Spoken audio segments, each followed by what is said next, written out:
जैसा कि शिलोंग के वीडियो में आपने देखा, मेरे पैर में बेइंतहा दर्द था।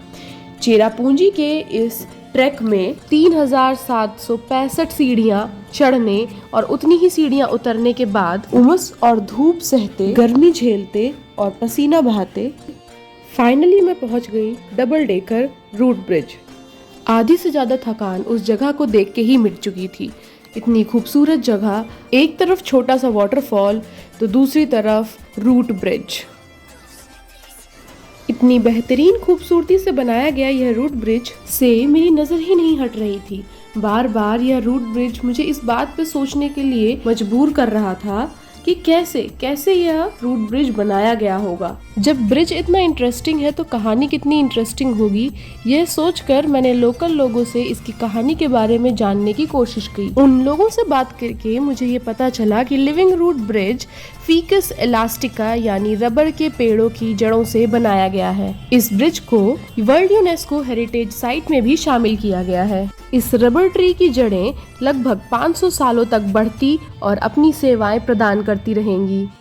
इस पुल को बनाने का मेन रीजन था बारिश और उनसे होने वाली समस्याएं। बारिश के दिनों में इस नदी के उफान के कारण यहाँ पे रहने वाली ट्राइब खासी को यहाँ पे समस्या का सामना करना पड़ता है और इसीलिए इस ब्रिज का निर्माण किया गया। इस ब्रिज पर एक बार में लगभग 35 से 40 लोग चल सकते हैं।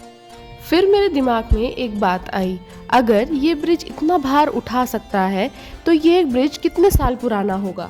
पूछने पे पता चला ये पेड़ 180 साल पुराना है और अब यहाँ की लोकल ट्राइब तीसरा लिविंग रूट ब्रिज बनाने का प्लान कर रही है, जो केवल और केवल टूरिज्म के पर्पस के लिए होगा। इतना सब कुछ जान लेने के बाद और इस ब्रिज पर चलते हुए अब मुझे राजकुमारियों जैसी फीलिंग आने लगी। जैसा कि आज तक मैंने परियों की कहानी में पढ़ा था, टीवी पर सीन्स देखे थे, आज एग्जैक्ट वैसे ही सीन्स मेरे सामने थे। चारों तरफ घना जंगल, जंगल में झरना, झरने से निकलती नदी और नदी के ऊपर एक ब्रिज और ब्रिज पर चलती एक राजकुमारी, एक अद्भुत कॉम्बिनेशन। और जब आप यहाँ पर आए तो फ्री नेचुरल फिश स्पा तो बिल्कुल भी मत मिस करना। आना, बैठना, पानी में पैर डालना, अपनी थकान मिटाना और फिर मछलियाँ अपना काम करती रहेंगी। झरने से निकलता ठंडा और साफ पानी जिसे आप पी भी सकते हैं और नहा भी सकते हैं। अब बारी थी प्राकृतिक तरह से बने स्विमिंग पूल देखने की, जिसे मैंने पिछले वीडियो में कहा था लौटते समय देखूंगी। यह जगह मेरी उम्मीद से भी ज्यादा खूबसूरत थी। नीचे जाने के लिए कोई खास सीढ़ी नहीं थी, आपको पत्थरों के बीच से होकर निकलना पड़ेगा। चारों ओर घना जंगल, जंगल में पानी की बहती हुई आवाज, नीला पानी इतना खूबसूरत लग रहा था। मैं चाहती हूँ कि आप लोग भी वो आवाज सुने।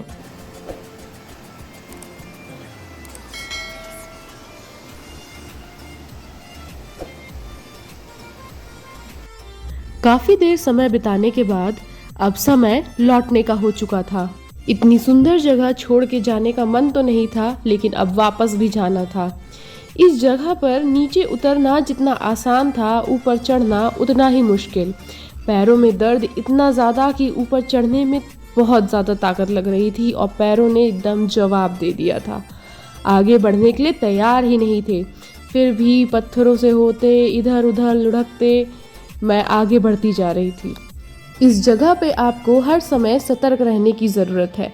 अगर जरा से भी सावधानी हटी तो तुरंत दुर्घटना घट जाएगी। पत्थरों पे लगी काई पर पैर पड़ते ही आप तुरंत स्लिप हो सकते हैं और पैर और मुंह के बल गिर सकते हैं। इसीलिए मैं एक एक कदम सावधानी से रख रही थी। हालत अब इतनी खराब हो चुकी थी कि सीधे खड़ा भी नहीं रहा जा रहा था।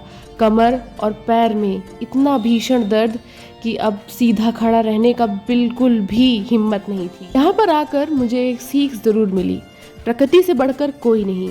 आप भले ही कितने भी शक्तिशाली क्यों ना हो, प्रकृति आपको झुका ही देगी। आगे अभी बहुत जाना था, सफर अभी बाकी था। दर्द भरे पैरों के साथ धीमे धीमे खत्म किया मैंने अपने डबल डेकर का सफर। डबल डेकर के बाद अब मेरे सफरनामा के लिस्ट में दूसरा नंबर था 7 सिस्टर्स वाटरफॉल का। 7 सिस्टर्स पहुंचकर हाथ लगी थोड़ी सी निराशा। मॉनसून में देरी के कारण यहाँ पर कोई भी वाटरफॉल नहीं था। चारों ओर सिर्फ पहाड़ ही पहाड़, कोई भी वाटरफॉल वहाँ से नहीं दिख रहा था। तो सोचा समय रहते ही क्यों ना यहाँ का सनसेट पॉइंट नौकालिकाई वाटरफॉल देख लिया जाए। रास्ते में कई सारे गांव पड़े।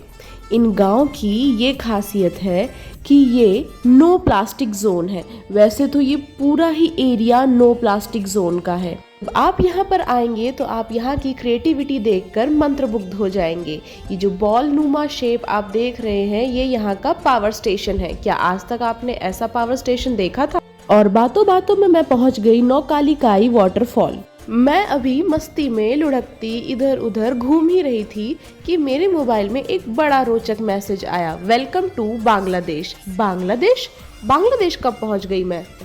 इसी उधेड़ बुन में मैंने चारों तरफ देखा कि कहीं गलती से मैंने इंडिया का बॉर्डर तो नहीं क्रॉस कर लिया।